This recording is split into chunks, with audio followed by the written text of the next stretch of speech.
du message du salut de Jésus-Christ, Fils de Dieu.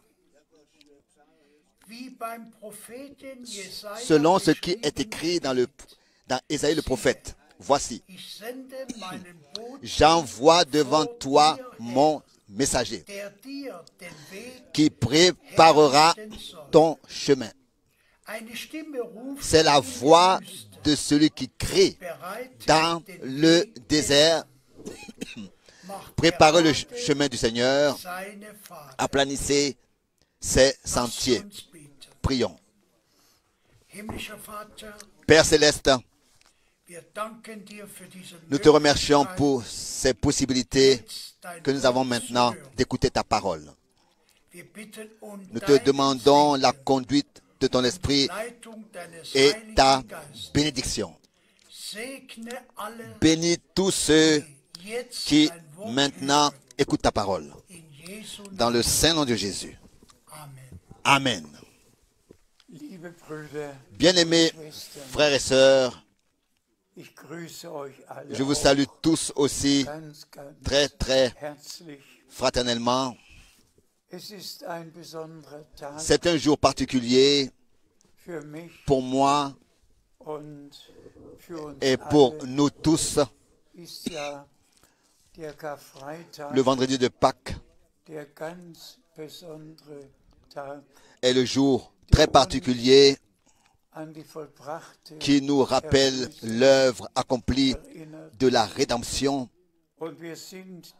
Et nous sommes reconnaissants au Seigneur pour cela de tout notre cœur, de ce que nous avons les possibilités d'écouter sa sainte et précieuse parole et l'annoncer dans le monde entier.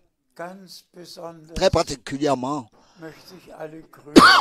je voudrais remettre toutes les salutations, comme déjà si souvent, des frères appellent et nous souhaitent à tous les riches bénédictions de Dieu, particulièrement de l'Afrique, que ce soit un docteur Mbilé, le frère Joseph Longa, et tous les frères remettent les salutations, le frère Cécile, le frère Jovava, tous les frères remettent les salutations et le docteur Mbilé salue, et ensuite notre frère Müller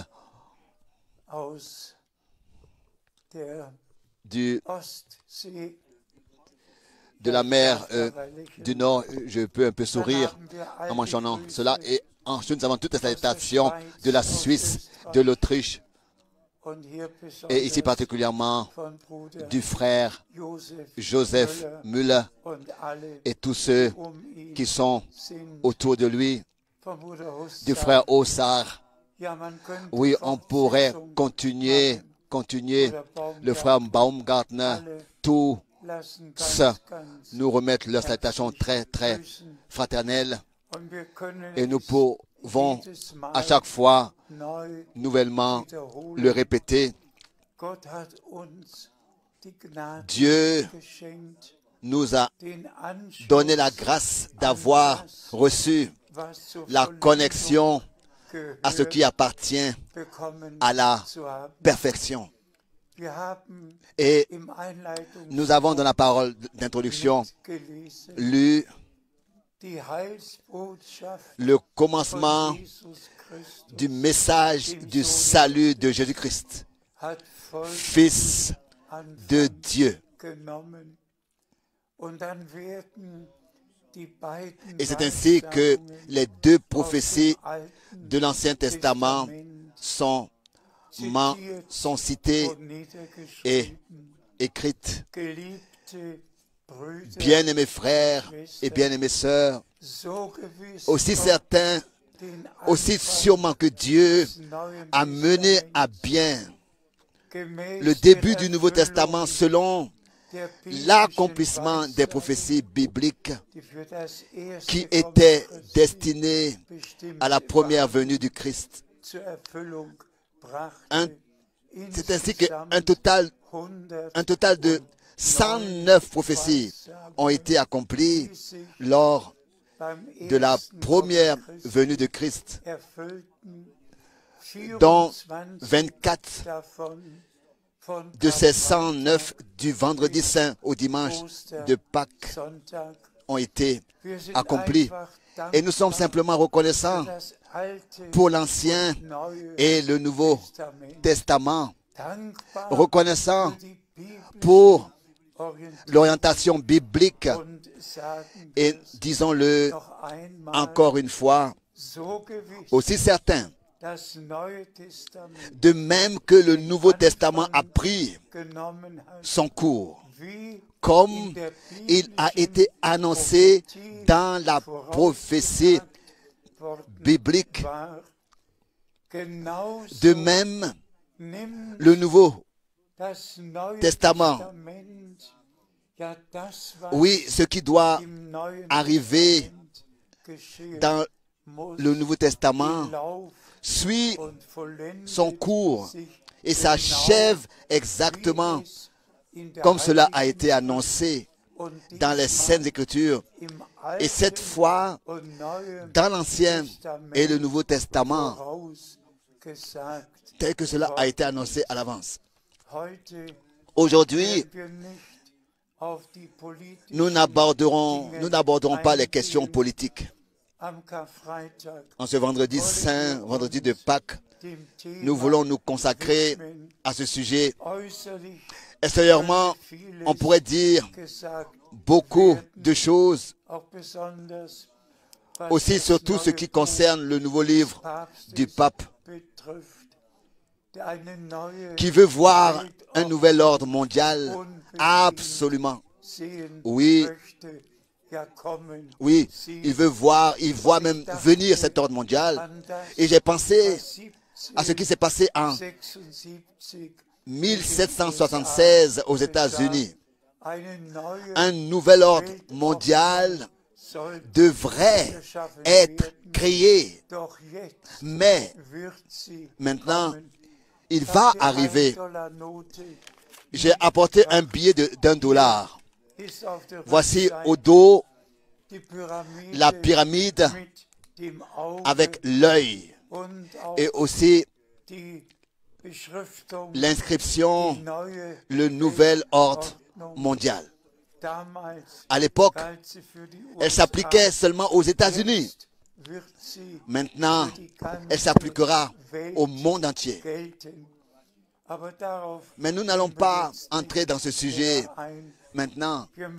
Nous voulons des Saintes Écritures de Matthieu 27, lire quelques Écritures, et cela, Matthieu 27, à partir du verset 27 jusqu'au verset 36, et je demande que nous puissions, je demande que nous arrêtions un instant à chaque verset pour intérioriser et approfondir ce que nous avons lu. Matthieu 27, à partir du verset 27. Maintenant, je demande au frère Alfred Borg de lire, s'il te plaît.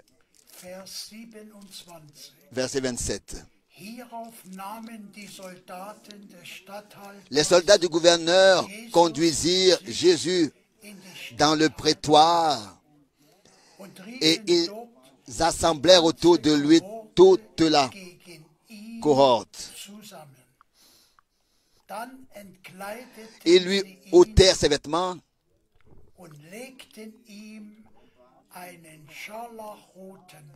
et le couvrirent d'un manteau écarlate. Ils tressèrent une couronne d'épines qu'ils posèrent sur sa tête.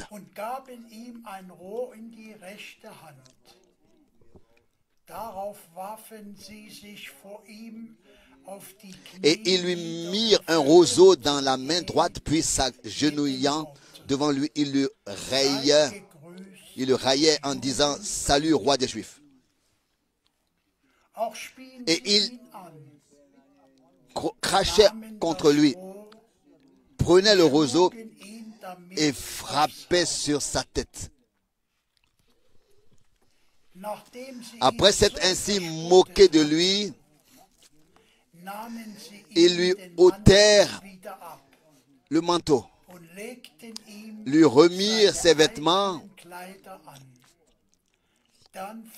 et l'emmenèrent pour le crucifier.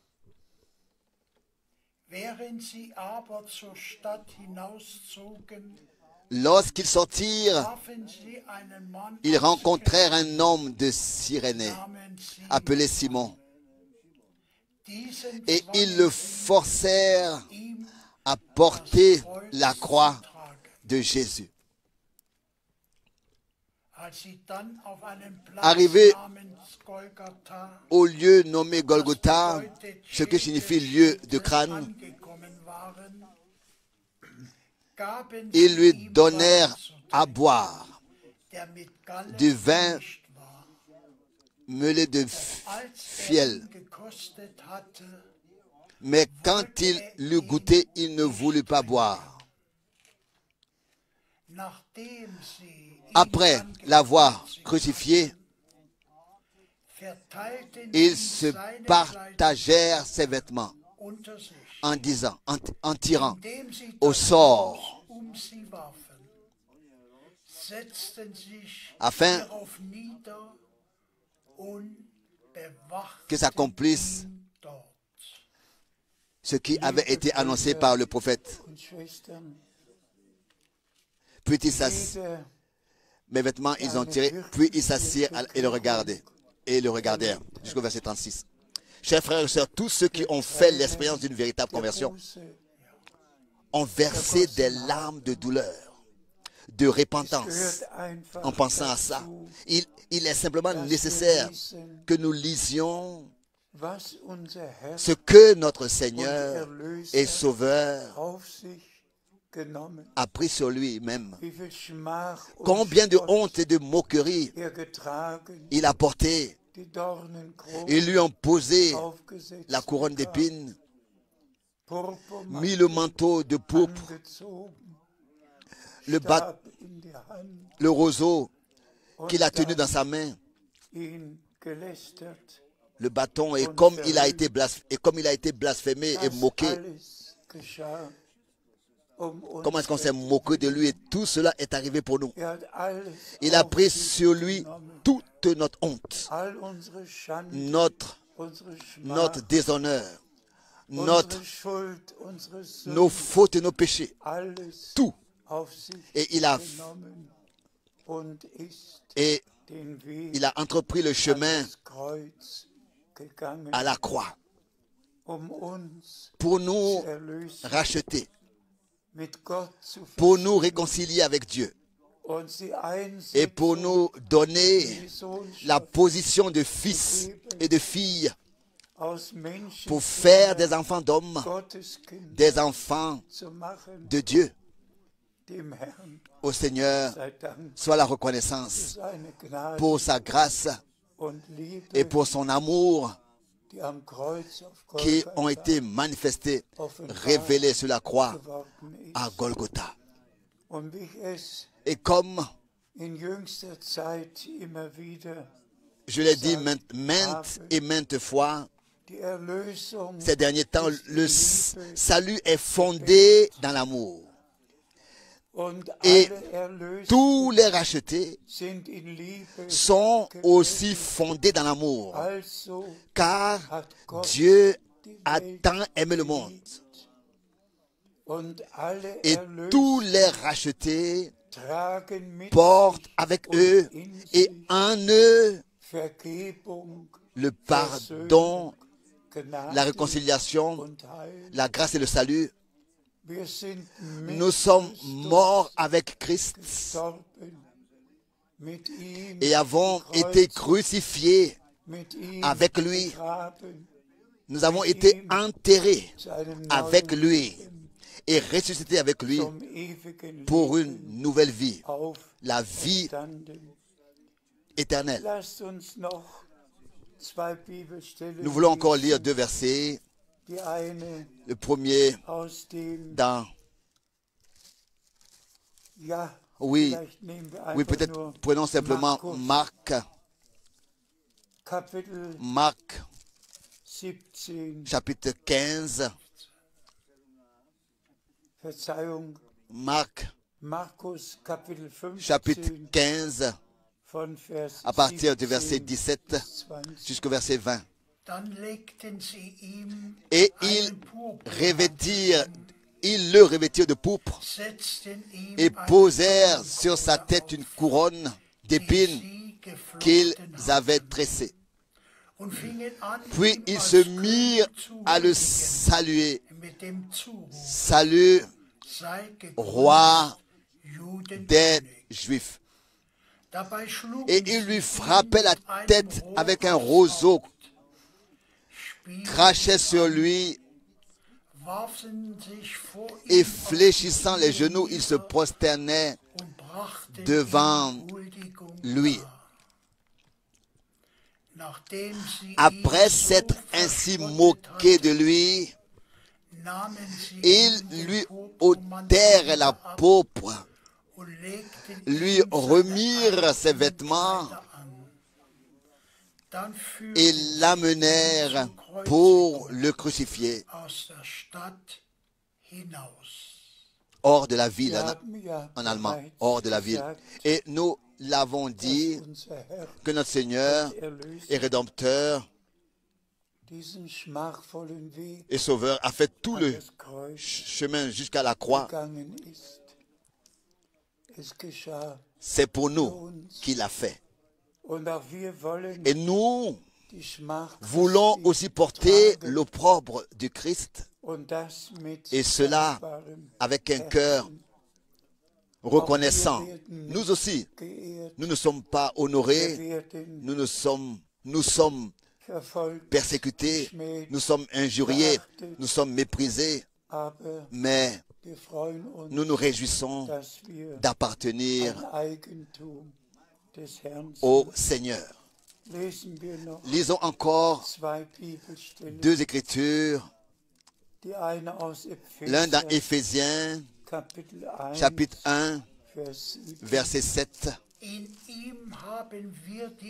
En lui, nous avons la rédemption par son sang, le pardon des péchés selon la richesse de sa grâce.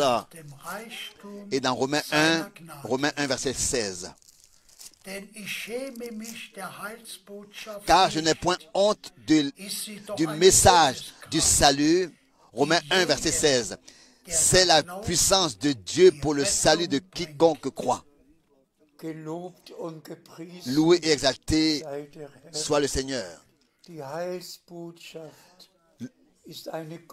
Le message du salut est une puissance de Dieu, car celui qui y croit, qui croit ce qui s'est passé sur la croix du Calvaire, sur la croix à Golgotha, quand notre Seigneur a crié, c'est accompli.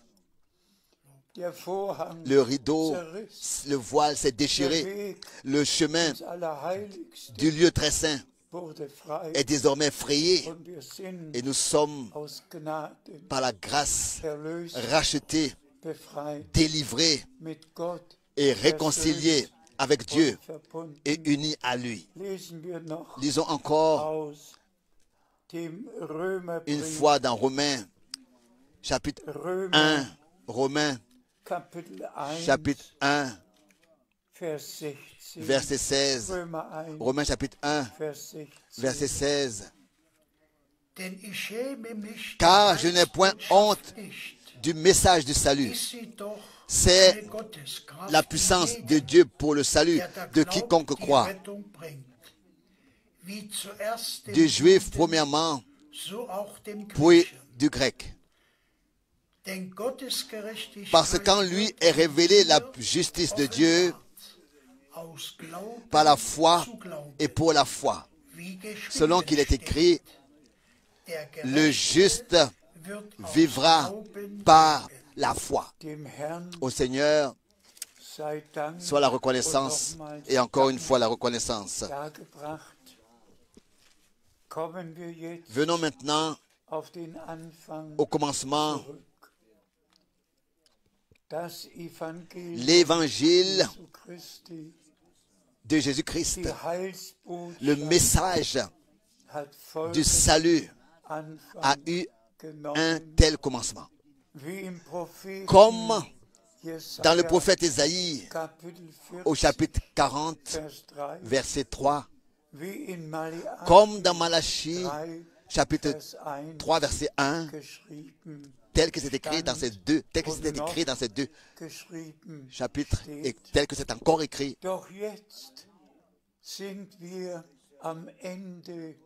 Mais maintenant, nous sommes arrivés à la fin du temps de la grâce. Maintenant, nous devons regarder dans l'Ancien et le Nouveau Testament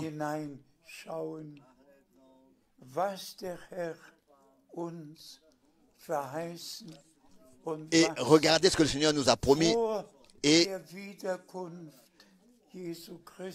regarder ce qui devait s'accomplir avant le retour de Christ. Tous nous connaissons les Saintes Écritures et les promesses. Aussi Jean 14, je vais vous préparer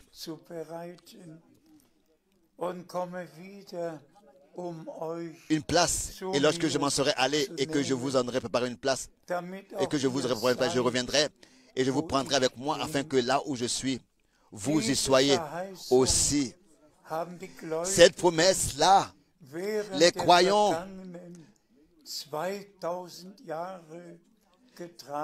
cette promesse a été portée par les croyants au cours des 2000 dernières années et ils ont attendu le retour du Seigneur.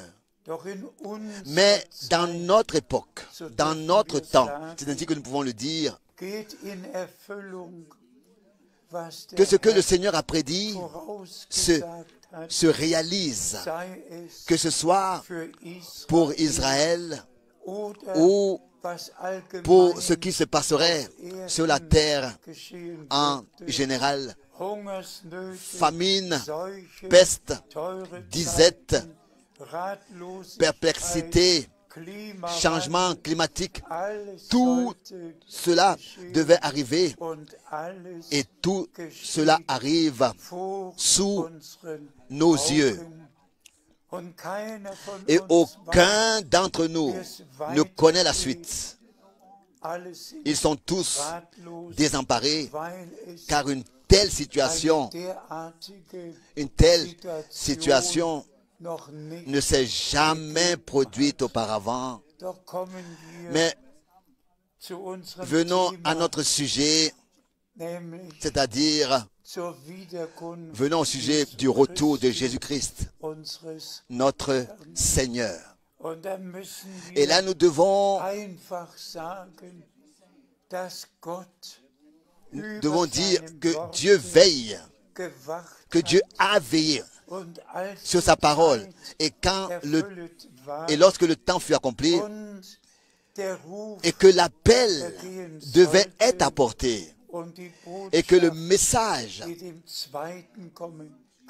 devait précéder la seconde venue du Christ,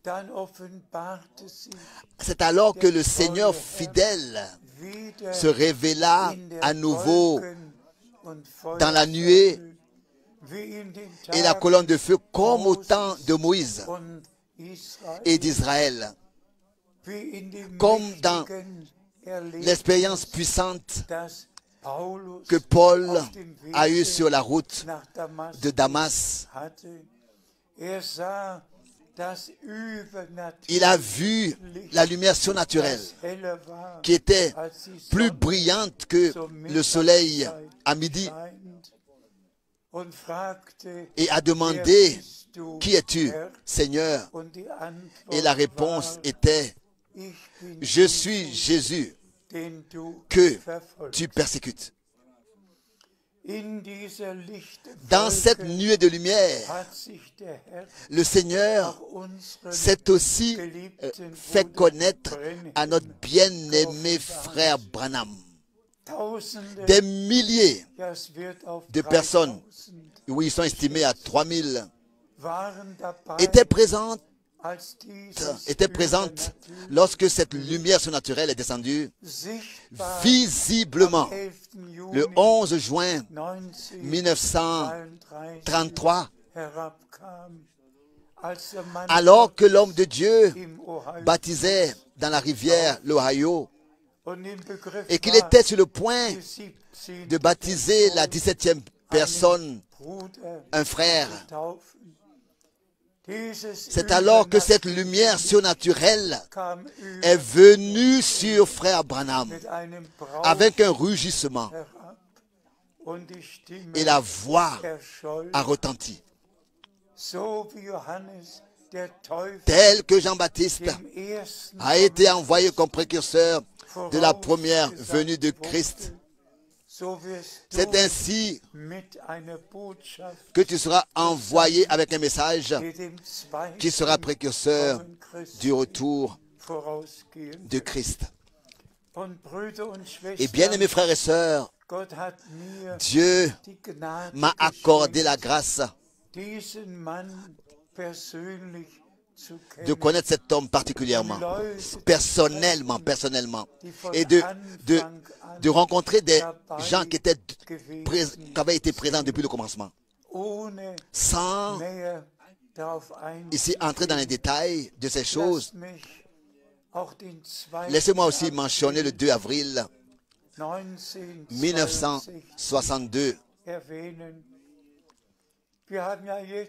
Nous avons aussi eu exactement le vendredi de Pâques, le 2 avril, un jour très spécial pour moi. Et ceux qui ont lu l'histoire de l'Église savent qu'il est rapporté que le dimanche des rameaux était un 2 avril, quand Jésus est entré à Jérusalem, et là les branches de palmier ont été répandues sur le chemin. Le 2 avril a pour moi une signification très, très spéciale. Parce que l'expérience et l'appel, le mandat que le Seigneur m'a donné à ce moment-là est en relation directe avec le ministère et le mandat de frère Branham. Je peux me souvenir de toutes les expériences surnaturelles. Malgré ma mauvaise mémoire, dont on juge généralement, mais j'ai une bonne mémoire lorsqu'il s'agit des expériences personnelles dans lesquelles le Seigneur m'a donné des instructions. Je peux amener n'importe qui là, que ce soit à Edmonton, que ce soit dans le petit bureau, à Hersmilsen ou à Edmonton, que ce soit à Marseille, que ce soit dans la salle de prière, ou bien à Edmonton, ou bien à Marseille, ou bien à Varna, ou bien à la rue Louise, au 2e étage. Je peux emmener n'importe qui là où cela s'est passé. Et les paroles qui m'ont été adressées à chaque fois resteront à jamais dans mon cœur et ma mémoire. Mais c'était justement ce lundi 2 avril 62. Je me suis levé tôt, je me suis préparé pour la journée. Je suis donc allé à la fenêtre, j'ai tiré les rideaux, j'ai regardé dehors La nuit était presque terminée, mais le soleil n'était pas encore levé. Et je suis revenu dans la chambre. Je me suis retourné et j'ai regardé à la fenêtre. Et alors, c'est à ce moment-là que la voix audible du Seigneur a retenti. Mon serviteur, ton temps pour cette ville est bientôt terminé. Je t'enverrai dans d'autres villes pour prêcher ma parole. Mes chers, je me suis affaissé. Je suis tombé sur la gauche et il m'a fallu un certain temps pour pouvoir me relever. Puis, je me suis levé et mes genoux ont vacillé d'avant en arrière. Mais je me suis levé,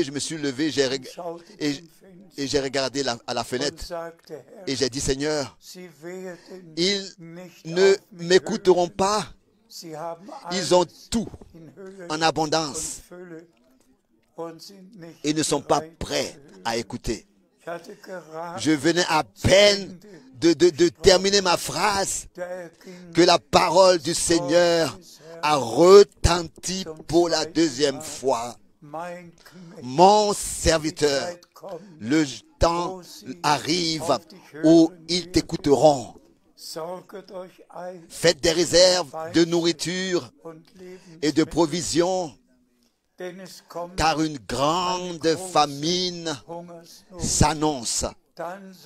Puis tu te tiendras au milieu du peuple et tu distribueras la nourriture. Ces paroles sont aussi vraies que n'importe quelle parole dans la Bible, de la Bible. Vous tous, vous savez ce que le Seigneur a dit d'autre. Ne fonde pas d'église locale, ne publie pas de livres de cantiques, car c'est le signe d'une dénomination. Vous savez ce que le Seigneur m'a dit à cette époque. Et vous savez aussi que j'avais l'impression qu'une catastrophe allait s'abattre sur notre pays. En 1961, c'était la construction du mur de Berlin. Tout le monde était en suspens sur ce qui allait se passer ensuite. Les chars russes, les chars américains à Berlin, à la porte de Brandebourg. Nous ne savions vraiment pas ce qui allait vraiment se passer ensuite. Et nous regardions, nous faisions des réserves de nourriture. Mais il n'y a pas eu de catastrophe. Il n'y a pas eu de famine. Et c'est en septembre que j'ai dit, Seigneur, je ne peux plus prêcher. Tu as dit qu'une famine arrivait et elle n'est pas arrivée. Je dois arrêter de prêcher. Et pour faire court, j'ai pris la décision de prendre l'avion pour aller voir frère Branham et lui en parler. Il était pris jusqu'au début du mois de décembre et le Seigneur s'est arrangé pour que je puisse être avec frère Branham au début du mois de décembre. Et frères et sœurs, personne ne peut imaginer ce que cela a signifié pour moi quand cet homme de Dieu a répété les mots exacts que le Seigneur m'a dit le 2 avril et qu'il a même poursuivi en disant, tu pensais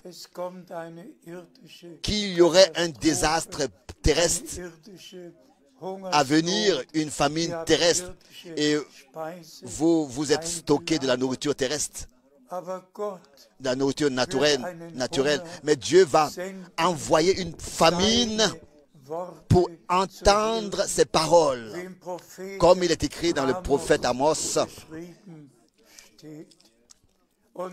Et la nourriture que tu dois emmagasiner est la parole promise pour ce temps. Et cette nourriture se trouve dans les messages qui ont été emmagasinés sur bande, enregistrés sur bande. Ça, c'est aussi vrai que Dieu vit. J'ai apporté aujourd'hui une bande magnétique pour que tout le monde sache, pour que tout le monde sache ce que cela signifie. Voici à quoi ressemblaient les bandes magnétiques. Voici à quoi ressemblaient les bobines. Et chaque sermon de frère Branham m'a été envoyé. Et j'ai pu stocker la nourriture. Si vous voulez le voir, vous pouvez voir tous les sermons sur bande magnétique que j'ai stockés, emmagasinés au fil des ans, parce que chaque prédication, chaque sermon m'a été envoyé.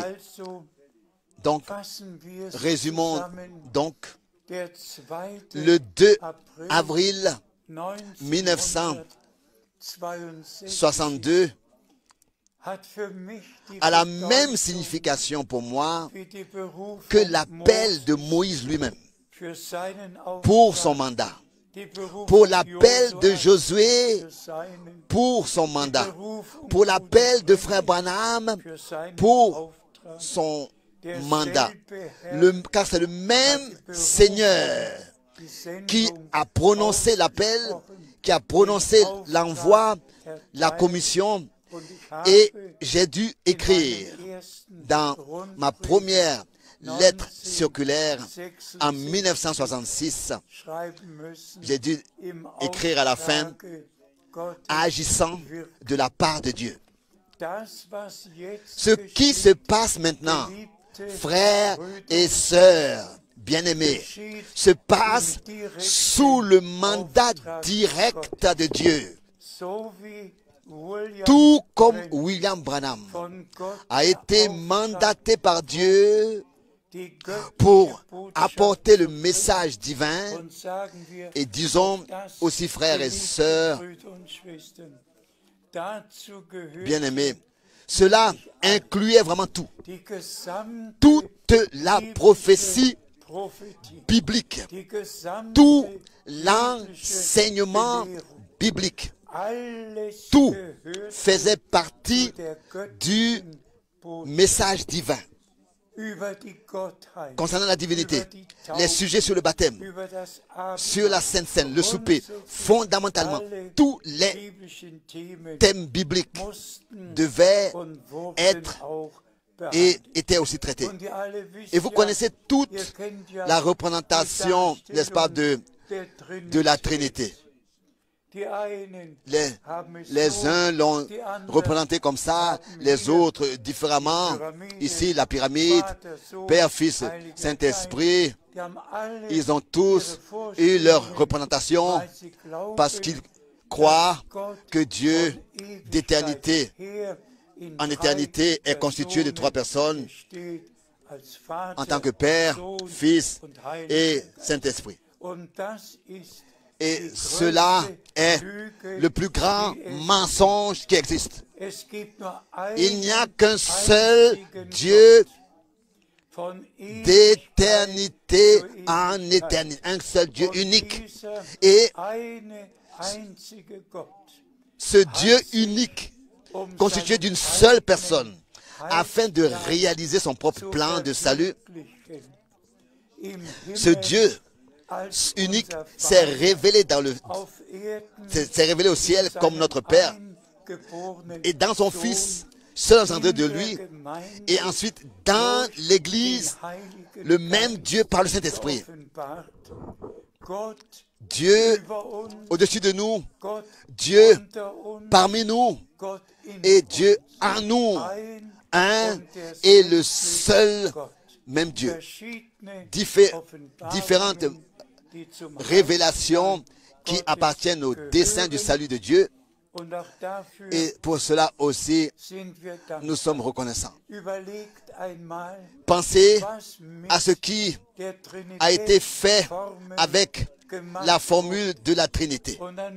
Et ensuite, il faut mentionner que Matthieu 28 en particulier a été mal compris.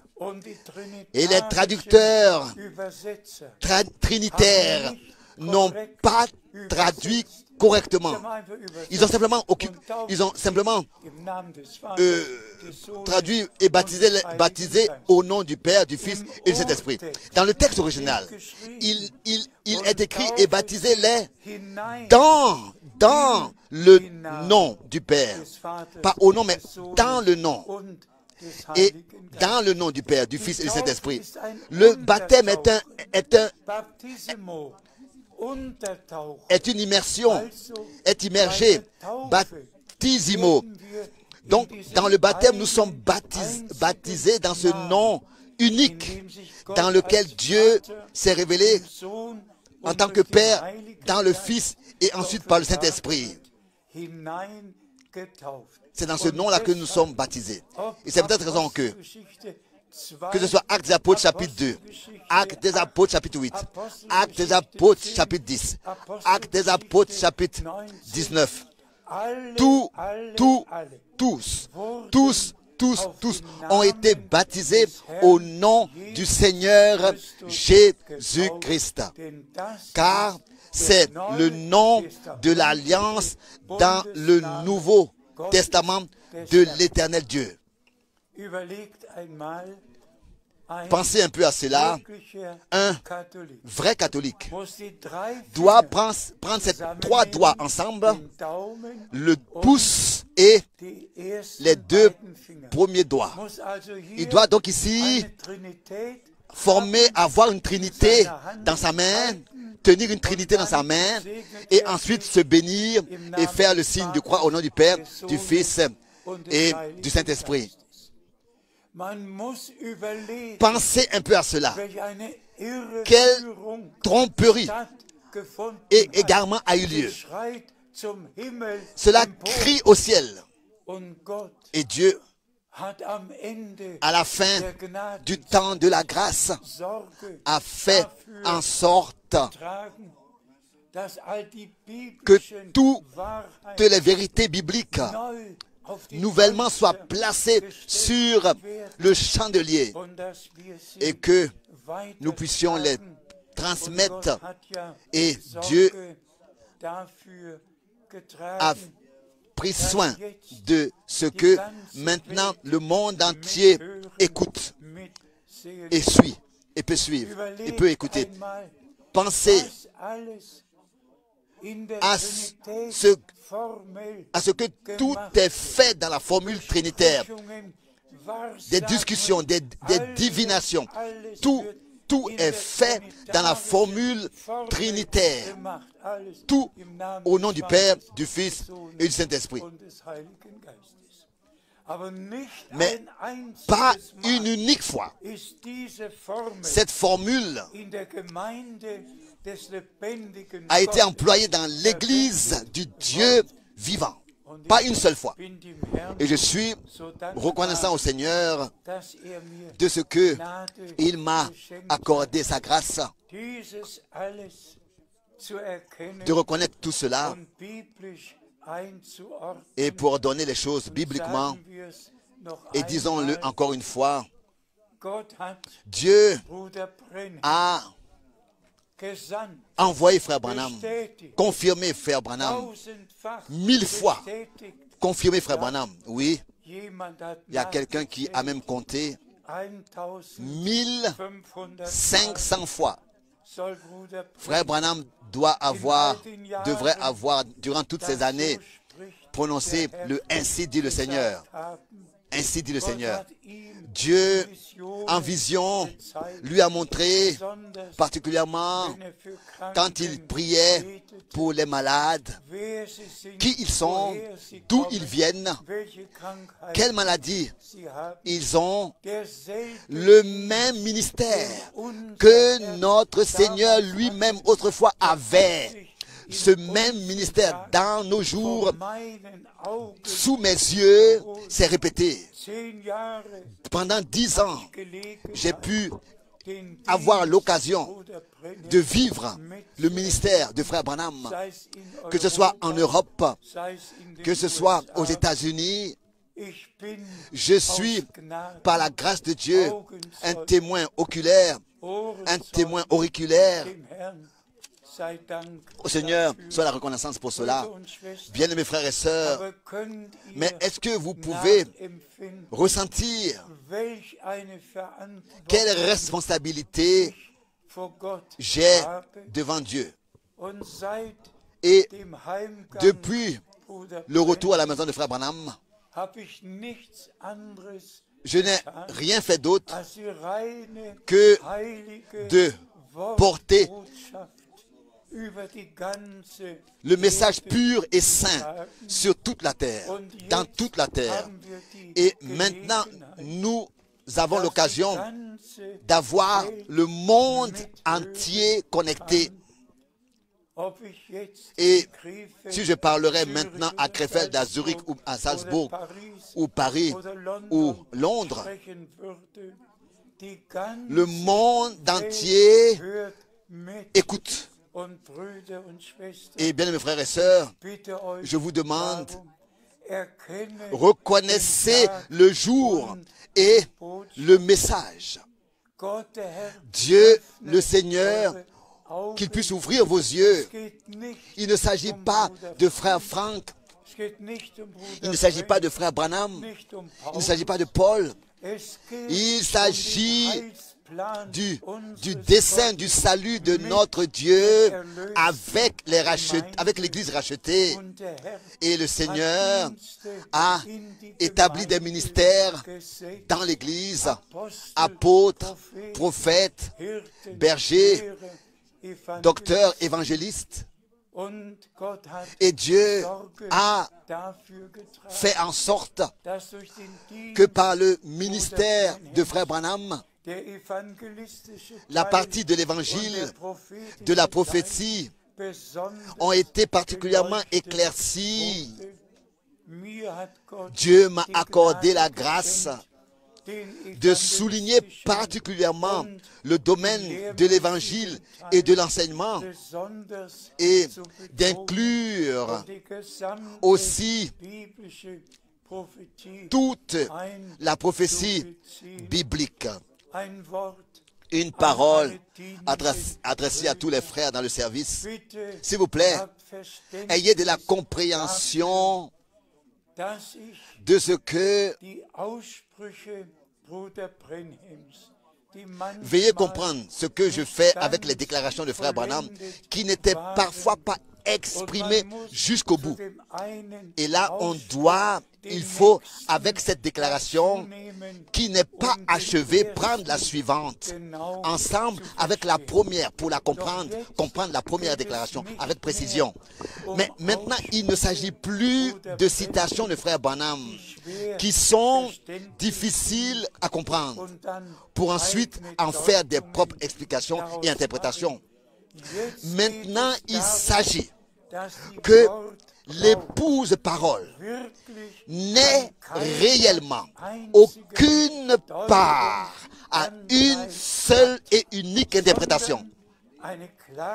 Mais nous devons comprendre qu'un message clair et vrai a été apporté dans notre génération. Et je suis reconnaissant pour cette expression, message du salut. Si le salut de Dieu, le pardon, la réconciliation, le rachat ne sont pas le contenu du message, alors vous pouvez oublier ce message. L'évangile de Jésus-Christ est le message divin du salut qui est adressé à l'humanité. Et tous ceux qui sont de Dieu écoutent ce que le Seigneur dit à l'Église des premiers-nés. Maintenant, écoute ce qu'il a à leur dire maintenant. Encore une fois, au commencement, ces versets bibliques ont été nommés de Marc chapitre 1 qui se sont accomplis autrefois. Et Jean-Baptiste savait exactement, très exactement, quel verset biblique se référait à lui et à son ministère. Et je voudrais je ne vais pas ici encore continuer à mentionner des expériences, mais en tout, 17 fois, il y a eu ces expériences où le Seigneur s'est adressé à moi en tant que mon serviteur. Mais seulement pour que vous puissiez comprendre ce qu'il y a entre mon ministère et celui de Frère Branham. Et ces deux ministères appartiennent ensemble, vont ensemble. Mon ministère est une partie inclusive. Et je voudrais encore parler de l'expérience que j'ai eue à Edmonton. En 1976, donc 76, j'avais déjà parcouru la moitié du monde. Et cela a été connu particulièrement au Canada, ce que Dieu a fait et fait dans le monde entier. Alors, vint le samedi en question, avant midi, vers 10 heures, quand Denis Bables vint à moi dans la maison où j'étais invité et me disait tout simplement, frère Frank, ton ministère est connu dans le monde entier et le ministère de frère Branham est écrit dans la Bible, est promis dans la Bible, nous le voyons, nous le reconnaissons, nous sommes reconnaissants à Dieu pour cela. Est-ce que ton ministère ne devrait-il pas aussi être trouvé dans la Bible? Je l'ai interrompu et je lui ai dit, s'il te plaît, tais-toi et laisse-moi tranquille avec de telles pensées. Et nous avons donc continué à parler en général d'autres choses. C'était le samedi, le 18.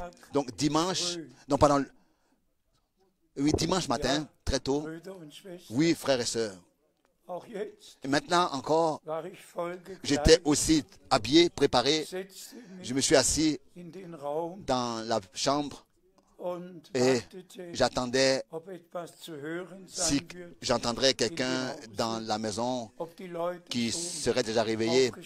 Est-ce que les gens sont déjà réveillés? Le soleil brillait déjà dans la chambre et subitement, je me suis levé et j'ai tendu ma main et je voulais prendre la Bible.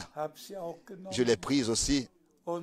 Et à ce moment-là, la voix puissante du Seigneur a retenti.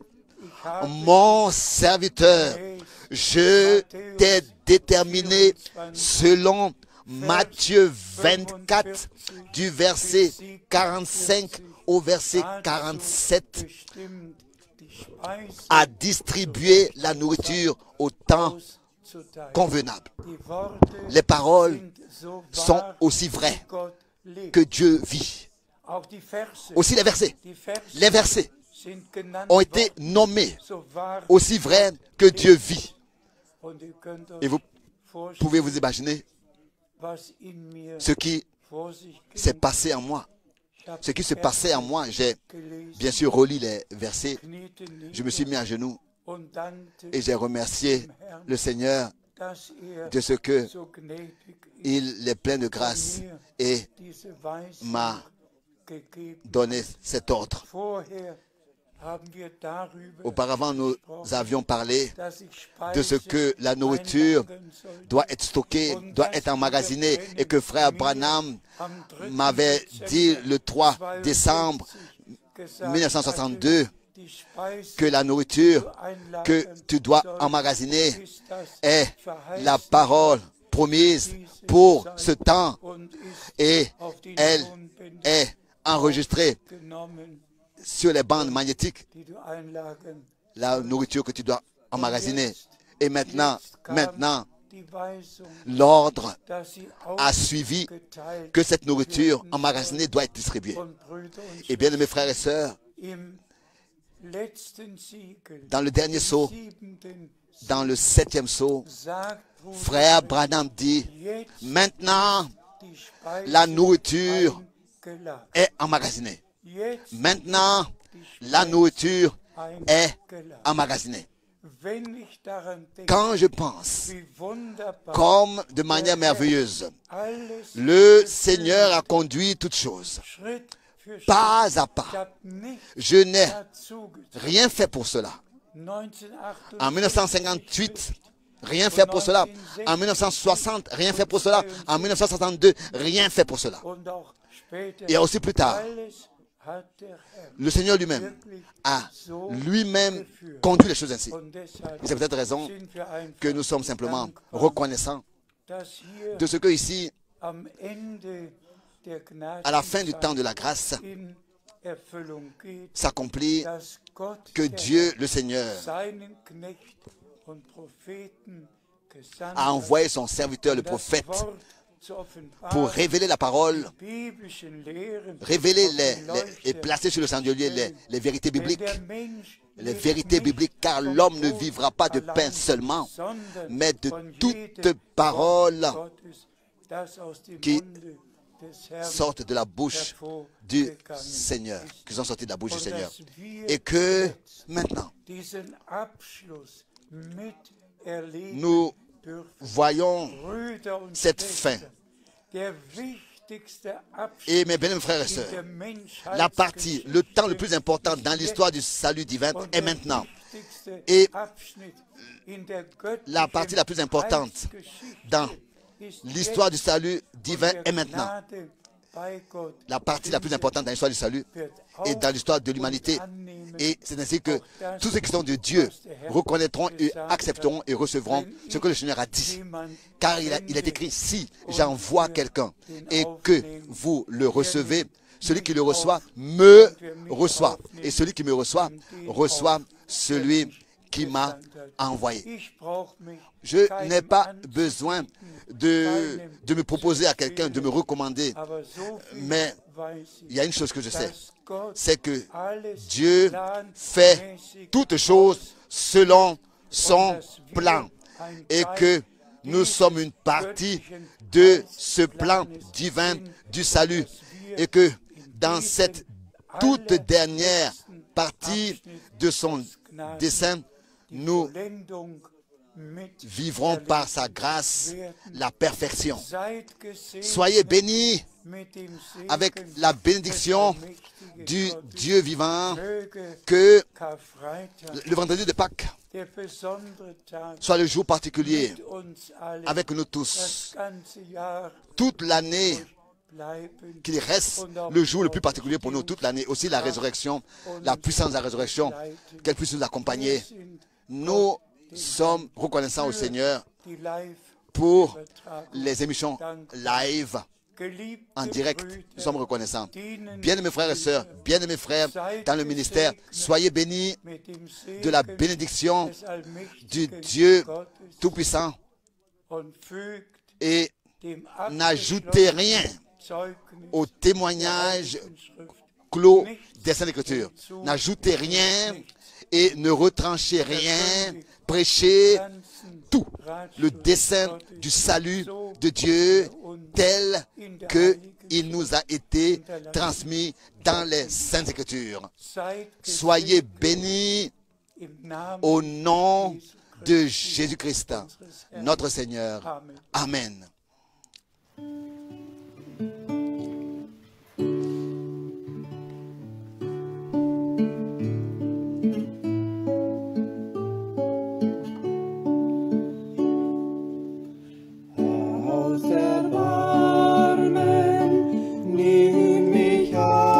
Accueille-moi par miséricorde. Accueille-moi tel que je suis.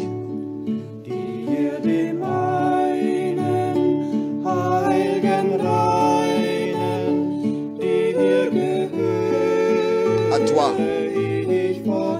j'appartiens pour toujours.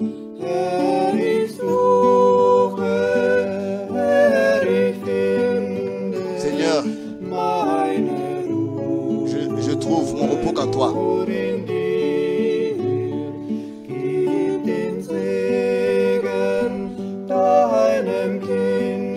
Accorde à tes enfants la bénédiction.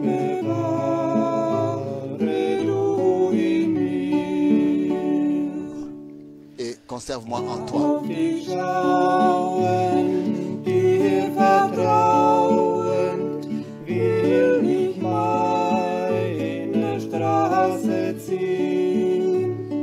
Avec toi, je veux marcher. Ne m'abandonne pas.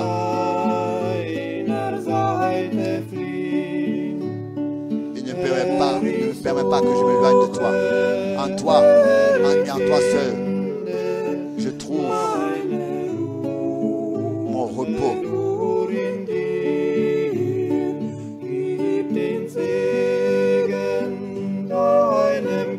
Accorde à tes enfants la bénédiction. Et garde-moi en toi.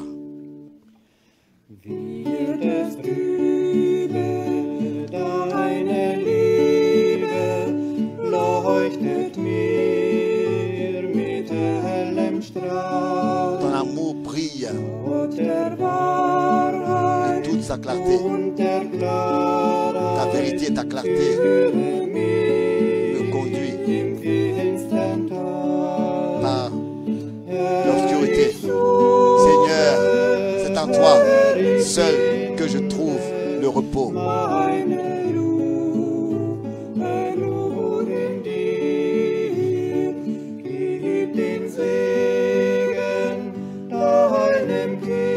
Accorde ta bénédiction à tes enfants et conserve-nous en toi.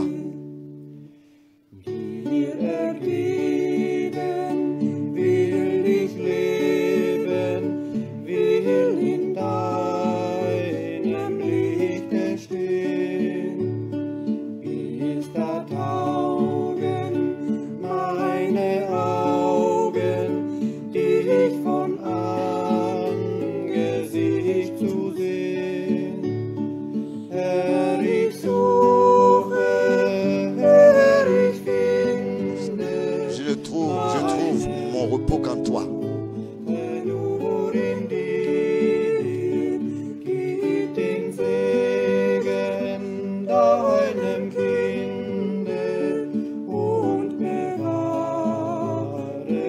Garde-moi en toi.